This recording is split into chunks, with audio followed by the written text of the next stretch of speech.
نبی علیہ السلام بل حدیث شریف حضرت ابو هريره رضی الله تعالی عنه فرمایي ما د نبی علیہ الصلوۃ والسلام چې وایي د نبی علیہ الصلوۃ والسلام صوبان رضی الله تعالی عنه یو خبره کړه صوبانه یو وخت راتلونکی د تاسو باندې کفار ول هر طرف چې په تاسو باندې داسې حمله وکړي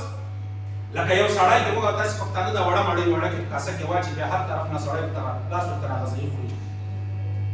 عربو کې دا مړی ډیر عام ملابس یو کاسه باندې د ټول کسان سره نو نبی علیہ الصلوۃ والسلام ورته فرمایا چې اے صوبان داسې وخت باندې راتلونکی دی چې د هر طرف نه به کافران په تاسو باندې حمله کوي او داسې وړ حمله به در باندې وکړي لکه مړی ته چې خلک راوولي او په کاسه باندې حمله ورسي حضرت صوبان رضی الله تعالی عنه ورته فرمایي یا رسول ولې په دغه ورځ به کم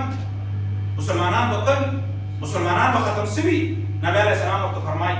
یا صوبان کم به نه یاستئ زیات به یاستئ لیکن د تاسو په زړه کې به وهن ورخلاص یا رسول الله وهن چاته یې نبی علیہ الصلوۃ والسلام ته فرمایي چې یو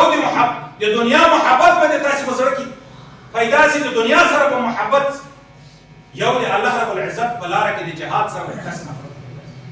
مرګ په خوند نه درکوي جهاد په خوند نه درکوي په دې میدان کې به مړ سم دنیا به پاتې شي بیبیانې به پاتې شي مټرې به پاتې شي بنګلې به پاتې شي د دنیا عیب او عشرت به پاتې شي دغه دوه علتونه به د تاسو په زړه کې موجود شي نو کافران به په تاسو باندې مسلط شي کافران به په تاسو باندې حمله ور